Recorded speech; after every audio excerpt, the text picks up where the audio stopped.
ನಮಸ್ಕಾರ. ಸತ್ಯಶೋಧಕ ನ್ಯೂಸ್ಗೆ ಸ್ವಾಗತ. ಗುರು ಶಿಷ್ಯರ ಪರಂಪರೆ ಶ್ರೇಷ್ಠವಾದದ್ದು.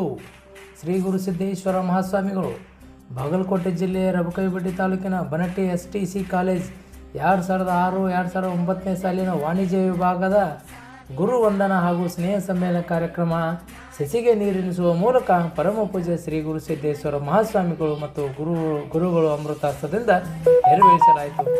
16 ವರ್ಷಗಳ ನಂತರ ಗುರು ಶಿಷ್ಯರ ಕೃತಜ್ಞತೆ ಕಾರ್ಯಕ್ರಮ ಗುರುವಂದನ ಹಾಗೂ ಸ್ನೇಹ ಸಮ್ಮೇಳನ ಅಂದರೆ ಗುರುಗಳನ್ನು ಆರಾಧಿಸುವ ಮತ್ತು ಹಳೆಯ ವಿದ್ಯಾರ್ಥಿಗಳು ಒಟ್ಟಾಗಿ ಸೇರಿ ತಮ್ಮ ಹಳೆಯ ನೆನಪುಗಳನ್ನು ಹಂಚಿಕೊಳ್ಳುವ ಒಂದು ಕಾರ್ಯಕ್ರಮ. ಇದು ಒಂದು ವಾಣಿಜ್ಯ ಪದವಿ ಪೂರ್ವ ಕಾಲೇಜಿನ ಹಳೆಯ ವಿದ್ಯಾರ್ಥಿಗಳು ತಮ್ಮ ಗುರುಗಳಿಗೆ ಗೌರವ ಸಲ್ಲಿಸಲು ಮತ್ತು ಪರಸ್ಪರ ಭೇಟಿ ಮಾಡಲು ಒಂದು ಅವಕಾಶ ಎಂದು ಪರಮ ಪೂಜ್ಯ ಶ್ರೀ ಗುರು ಸಿದ್ದೇಶ್ವರ ಹೇಳಿದರು. ಪಾಠ ಮಾಡಿದ ಗುರುಗಳು ಯಾವುದೇ ಅಪೇಕ್ಷೆ ಇಲ್ಲದೆ ಶಿಷ್ಯರ ಭವಿಷ್ಯ ರೂಪಿಸುತ್ತಾರೆ, ಜೀವನಕ್ಕೆ ಮಾರ್ಗದರ್ಶಕರಾಗುತ್ತಾರೆ, ಜ್ಞಾನಾರ್ಜನೆ ಮಾಡಿಸಿ ಬದುಕಿಗೆ ಬೆಳಕಾಗುತ್ತಾರೆ ಎಂದು ನಿವೃತ್ತ ಶಿಕ್ಷಕರು ಶ್ರೀ SS ಹೂಲಿ ಹೇಳಿದರು. ಸಭೆ ಅಧ್ಯಕ್ಷತೆ ವಹಿಸಿದ GR ಚುನಾಳ್ಕರ್ ಹಾಗೂ ವಿದ್ಯಾರ್ಥಿಗಳ ಸಾಧನೆ ಮೆಲುಕು ಹಾಕುವ ಶುಭ ಹಾರೈಸಿದರು. ಈ ಕಾರ್ಯಕ್ರಮದ ಪೂರ್ಣ ಉಸ್ತುವಾರಿಯನ್ನು ವಹಿಸುವರು ಶ್ರೀ ಸಂಗಮೇಶ್ ಕೌಟಗಿ, ಶ್ರೀ ಶ್ರೀನಿವಾಸ್ ಪುಳಾನರೆ.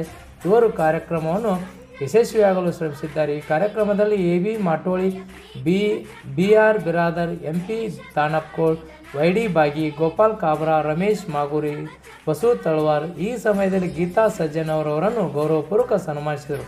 ಸಂಗಮೇಶ್ ಕೌಟಗಿ, ಶ್ರೀ ಶ್ರೀನಿವಾಸ್ ಪುಳಾನರೆ, ನಯೀಂ, ಪ್ರವೀಣ್ ಹೊಸಕೋಟಿ, ಪ್ರಕಾಶ್ ಹತ್ತರ್ಕಿ, ಸಾಗರ್ ಉಳ್ಗೊಂಡ್, ರವಿ ಕೋಪಡೆ, ಶಿವು ಹಳ್ಯಾಳ್, ವಿನಾಯಕ್ ಜತ್ತಿ, ಭಕ್ತಿ ಸೋಮಯ್ಯ, ಶೀಲಾ ಸಾಬೋಜಿ, ಆನಂದ್ ಪಟ್ಟಣ್, ರಾಜು ಕಡಕಬಾಯಿ ಅವರಿವರನ್ನದೇ ಎಲ್ಲ ವಿದ್ಯಾರ್ಥಿಗಳು ಈ ಕಾರ್ಯಕ್ರಮ ಯಶಸ್ವಿಗೊಳಿಸಿದರೆಂದು ತಿಳಿಸಿದರು. ವರದಿ ಪ್ರಕಾಶ್ ರಬಕವಿಬಡ್ಡಿ. ನಿರಂತರ ಸುದ್ದಿಗಾಗಿ ನೋಡ್ತಾ ಇರಿ ಸತ್ಯಶೋಧಕ ನ್ಯೂಸ್.